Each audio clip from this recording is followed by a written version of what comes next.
السلام علیکم۔ ڈکن میڈیا کے اردو خبرنامے میں آپ تمام کا استقبال ہے۔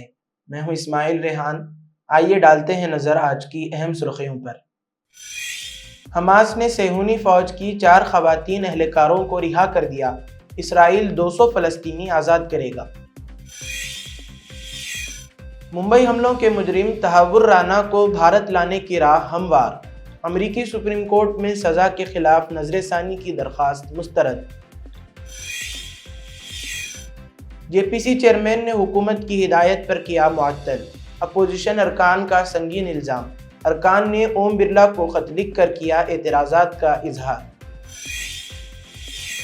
ہندو 3 بچے پیدا کریں، مندروں سے حکومتی کنٹرول ختم کیا جائے، وی ایچ پی کے اہم فیصلے۔ اور اب خبروں کی تفصیل۔ فلسطینی مزاحمتی تنظیم حماس نے اسرائیل کے ساتھ قیدیوں کے تبادلے کے معاہدے کے تحت آج مزید 4 صہیونی یرغمالی رہا کر دیے۔ اسرائیلی فوج سے تعلق رکھنے والی 4 خواتین اہلکاروں کو غزہ میں زبردست اجتماع میں ریڈ کراس کے حکام کے حوالے کیا گیا۔ قطر کے نشریاتی ادارے الجزیرہ کے مطابق اسرائیلی خواتین اہلکاروں کی ریڈ کراس کے نمائندوں کو حوالگی کے لیے غزہ کے فلسطین اسکوائر پر تقریب کا اہتمام کیا گیا تھا۔ فلسطین اسکوائر پر لگائے اسٹیج پر حماس اور ریڈ کراس کے نمائندوں نے یرغمالیوں کی حوالگی کے دستاویزات پر دستخط کیے، جس کے بعد اسرائیلی فوج کی 4 خواتین اہلکار حماس اور فلسطینی اسلامی جہاد کے مسلح جنگجوؤں کے پہرے میں ہنستی مسکراتی اسٹیج پر نمودار ہوئیں۔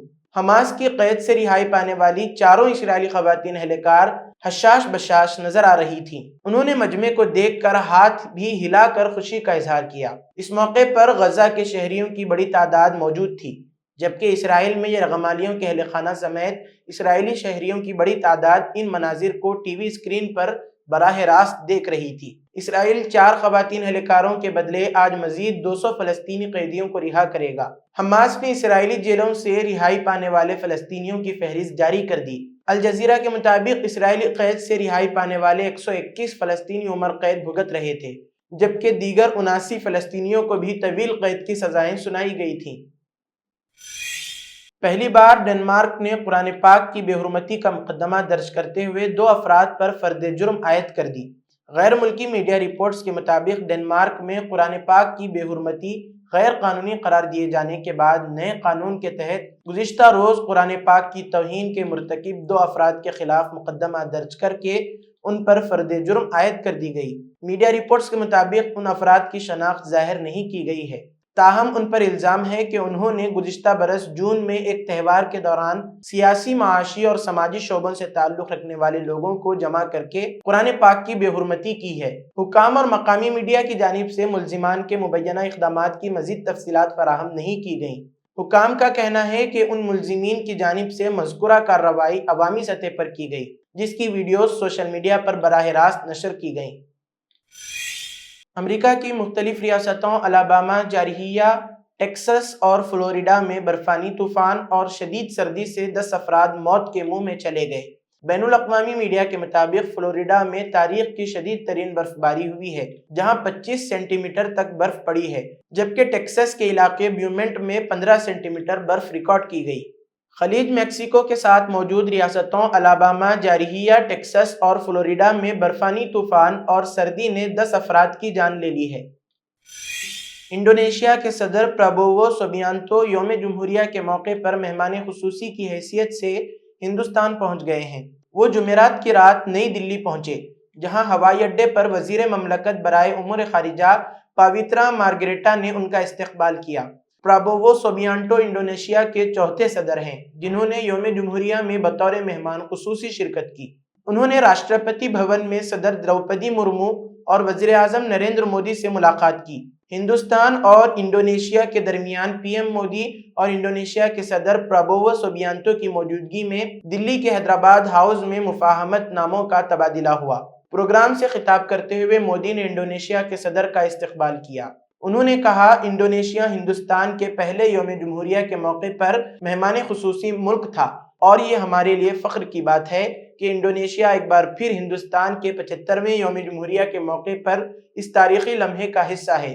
मोदी ने मजीद कहा, मेरी टाइम, सेफ्टी और सिक्योरिटी के शोबे में आज दस्तखत किए गए मुआहदे से जराइम की रोकथाम, तलाश और बचाव और सलाहियत साजी में हमारे ताउन को मजीद तक़वियत मिलेगी। हमारी दो तरफ़ा तिजारत गुज़िश्ता चंद सालों में तेज़ी से बढ़ी है। अमरीकी सुप्रीम कोर्ट ने मुंबई हमलों के मुजरिम तहव्वुर राना को भारत के हवाले करने की मंजूरी दे दी है। सुप्रीम कोर्ट ने उनकी सज़ा के खिलाफ नज़रसानी की दरख्वास्त मुस्तरद कर दी है। हिंदुस्तान पाकिस्तानी नजात कैनेडियन शहरी तहव्वुर राना की हवालगी का मुतालबा कर रहा था, क्योंकि वो 2008 के मुंबई दहशतगर्दाना हमलों के केस में मतलूब था। राना को FBI ने अक्टूबर 2009 में गिरफ्तार किया था।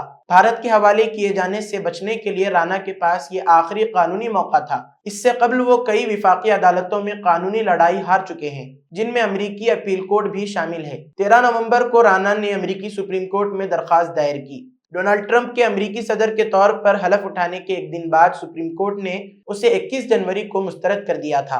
सुप्रीम कोर्ट ने कहा, दरख्वास्त मुस्तरद कर दी गई। राना इस वक्त लॉस एंजलिस के मेट्रोपॉलिटन हिरासती मरकज में ज़ेर हिरासत हैं।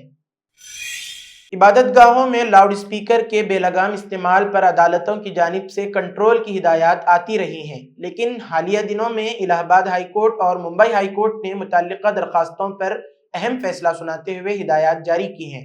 इलाहाबाद हाई कोर्ट ने मुशाहदा किया कि मजहबी मकामात बुनियादी तौर पर इबादत के लिए हैं, लिहाजा लाउड स्पीकर के इस्तेमाल को हक के तौर पर दावा नहीं किया जा सकता, खास तौर पर जब इस तरह का इस्तेमाल अक्सर रिहायशियों के लिए परेशानी का बायस बनता है।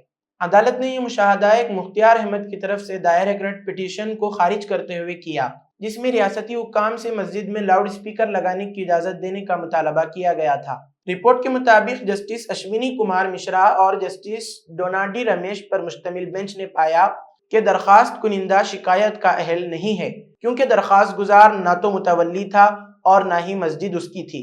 अदालत ने इस बात पर जोर दिया कि चूंकि मजहबी मकामात खुदा की इबादत के लिए होते हैं, इसलिए लाउड स्पीकर के इस्तेमाल को हक के तौर पर दावा नहीं किया जा सकता। वक्फ तरमीमी बिल 2024 का जायजा लेने के लिए तश्कील JPC की मीटिंग में जबरदस्त हंगामा हुआ। कमेटी में शामिल अपोजिशन के 10 अराकीन पार्लियामेंट को एक दिन के लिए मुअत्तल भी कर दिया गया। इस मामले में अपोजिशन अराकीन पार्लियामेंट ने शदीद नाराजगी का इजहार किया है। कुछ कमेटी अराकीन ने मीडिया के सामने बयान में कमेटी चेयरमैन जगदम्बिका पाल पर संगीन इल्जाम आयद किया है और मुअत्तल अराकीन पार्लियामेंट ने ओम बिरला को मुश्तरका खत लिख कर अपने एतराज़ात का इजहार भी किया है। तृणमूल कांग्रेस रुकने पार्लियामेंट कल्याण बनर्जी ने आज मीटिंग में हुए हंगामे के बाद कहा कि जब मीटिंग चल रही थी तो JPC चेयरमैन के पास लगातार फोन आ रहे थे। एक फोन आया जिसके बाद हमें मुअत्तल कर दिया गया। वो मजीद कहते हैं कि ऐसा लगता है कि जैसे चेयरमैन को हुकूमत की तरफ से हिदायत दी जा रही थी। कमेटी में शामिल अपोजिशन अराकीन ने जगदम्बिका पाल पर कार्रवाई को एक तमाशा बनाने, मनमानी करने और उसूलों की खिलाफ वर्जी करने का इल्जाम भी आयद किया है। उन्होंने दावा किया कि ऐसा लग रहा है जैसे वो हुकूमत की आला सतह से हिदायत ले रहे हैं। विश्व हिंदू परिषद के मरकजी रहनुमाई बोर्ड ने महाकुंभ मेले के इहाते में एक मीटिंग मुनाकिद की, जिसमें मुल्क के मुमताज सनतों ने शिरकत की। इस मुलाकात के बाद वहां मौजूद मुमताज सनतों ने कहा कि सेंट्रल गाइडेंस बोर्ड के सनतों ने दुनिया भर के हिंदू समाज की मजहबी, समाजी, सकाफती जरूरियात, चैलेंजों और बहरानों पर गौर करके समाज की रहनुमाई की है। इजलास में जो अहम फैसले लिए गए उसमें मुल्क भर में हिंदू मंदिरों को हुकूमती कंट्रोल से आज़ाद कराने के लिए आगाही मुहिम शुरू करने का ऐलान किया गया। ये मुहिम आंध्र प्रदेश के विजयवाड़ा में एक बड़े इज्तिमा से शुरू हुई है। सनतों ने कहा है कि तमाम मंदिरों को सरकारी कंट्रोल से आज़ाद किया जाए, हुकूमती कंट्रोल कायम करने वाले कवानीन को हटाया जाए और मंदिरों का इंतज़ाम वफादार अकीदतमंदों के हवाले किया जाए।